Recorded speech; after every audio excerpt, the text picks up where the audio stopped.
प्यारे सज्जनों, श्री रामचरितमानस में कहा गया है, कलयुग केवल नाम आधारा, सुमर सुमर नर उतरहि पारा। कलयुग में केवल प्रभु के नाम को ही जपने से मोक्ष की प्राप्ति संभव हो जाती है। अपने जीवन के उद्देश्य को साकार किया जा सकता है। जो व्यक्ति सच्चे मन से प्रभु का नाम जप लेता है, उसके जीवन की नैया हर मझधार से निकल करके शांति पूर्वक आगे बढ़ने लगती। राम नाम की महिमा हर युग में महान रही है, चाहे वो नाम प्रहलाद ने जपा हो, चाहे सबरी ने या फिर सुदामा ने। भक्तों ने नाम का सहारा लेकर के ही अपनी नैया को पार लगाया। कलयुग में तो प्रभु नाम की महिमा और भी अपार हो जाती। इसके जपने मात्र से ही मनुष्य अपनी मुक्ति का मार्ग प्रशस्त कर लेता है। जो मनुष्य भौतिक सुख सुविधाओं में लीन होकर के ईश्वर को भूल जाता है, उसे अंत में पछताना पड़ता है। प्यारे सज्जनों, एक बार एक गांव में एक गडरिये के पास बहुत सारी बकरियां थी। वो बकरियों का दूध बेच करके अपना गुजारा किया करता था। एक दिन उसके गांव में बहुत से महात्मा आकर के यज्ञ हवन करने लगे और वो वृक्षों के पत्तों पर चंदन से कृष्ण कृष्ण का नाम लेकर के पूजा कर रहे थे। वो जगह गांव से बाहर थी। वो गडरिया बकरियों को वहीं रोज घास चराने ले जाता था। साधु हवन यज्ञ करके वहां से चले गए, लेकिन वो पत्ते वहीं पड़े रह गए।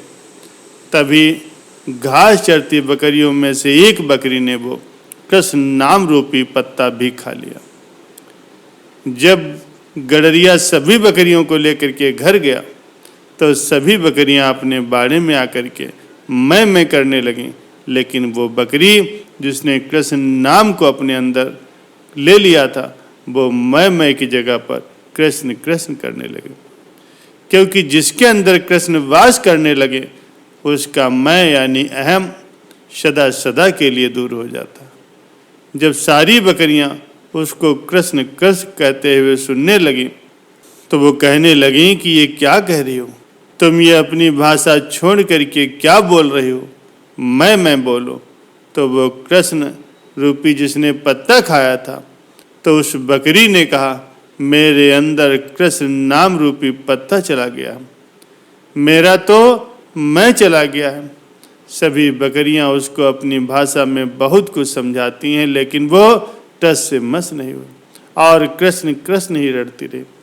सभी बकरियों ने निर्णय किया कि इसको अब अपनी टोली से बाहर कर देंगे। वो सब उसको सींगे मार करके, धक्के मार करके अपने बाड़े से बाहर निकाल देती। सुबह जब मालिक आता है तो उसको बाड़े से बाहर देखता है। वह उसको पकड़ करके फिर से अंदर कर देता है, लेकिन वो बकरियां उसको फिर से सींगे मार मार करके बाहर निकाल देती। उस गडरिये को कुछ भी समझ में नहीं आ रहा था कि ये सब अब इसकी दुश्मन क्यों हो गई। वो सोचने लगा कि जरूर इसको कोई बीमारी होगी, तभी ये सारी बकरियां इसको अपने पास नहीं आने दे रही। कहीं ऐसा न हो कि एक बकरी के कारण मेरी सभी भी बकरियां बीमार पड़ जाएं। वो रात को उस बकरी को ले जा करके जंगल में छोड़ आया।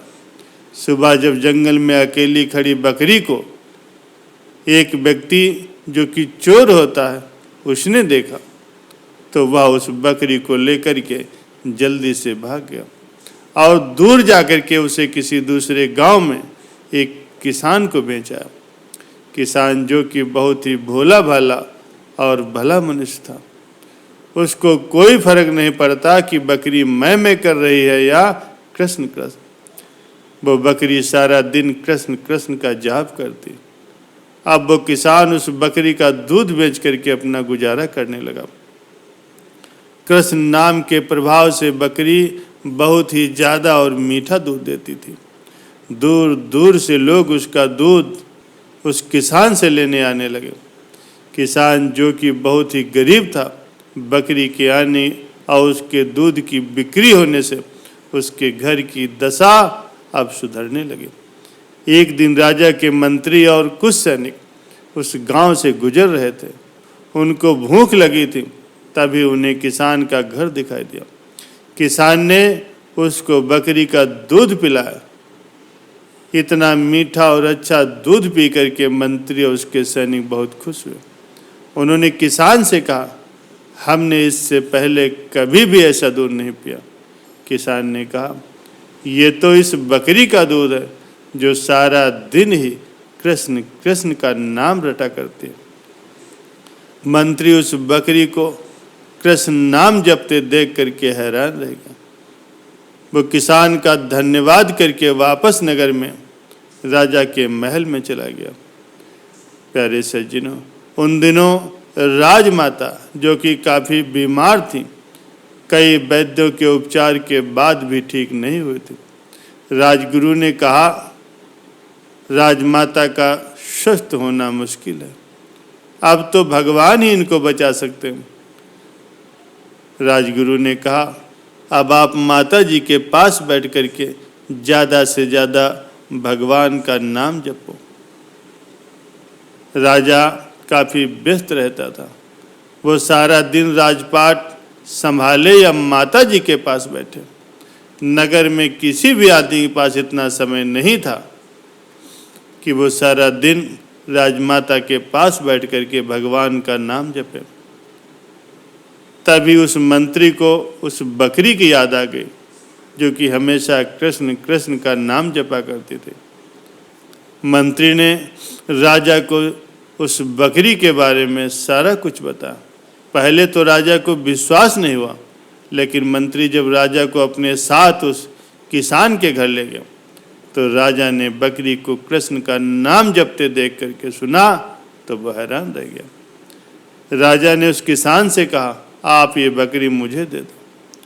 किसान बड़ी विनम्रता से हाथ जोड़ करके राजा से बोला, इसके कारण ही महाराज मेरे घर के हालात ठीक हुए। अगर मैं ये आपको दे दूंगा तो फिर मैं भूखा मरूंगा। राजा ने कहा, आप फिक्र ना करो, मैं आपको इतना धन दे दूंगा कि आपकी गरीबी दूर हो जाएगी। ये सुन करके किसान ने खुशी खुशी उस बकरी को राजा को दे दिया। अब वो बकरी राजमहल में राजमाता के पास बैठ करके निरंतर ही कृष्ण कृष्ण का जाप करती। कृष्ण नाम के कानों में पड़ने से और बकरी का मीठा तथा स्वच्छ दूध पीने से राजमाता की सेहत में सुधार होने लगा। कुछ समय बाद धीरे धीरे वो बिल्कुल ठीक हो गए। तब से बकरी राजमहल में राजा के पास ही रहने लगी और उसकी संगत से पूरा राजमहल ही कृष्ण कृष्ण का जाप करने लगा और पूरे राजमहल और साथ साथ उस नगर में भी कृष्ण रूपी माहौल हो गया। प्यारे सज्जनों, एक बकरी जो कि पशु है, कृष्ण नाम के प्रभाव से उसका अहम खत्म हो गया और वो सीधे राजमहल में पहुंच गए। तो क्या हम इंसान निरंतर भगवान का नाम जपने से अपने अहंकार से पार नहीं जा पाएंगे? क्या हमारा कल्याण नहीं होगा?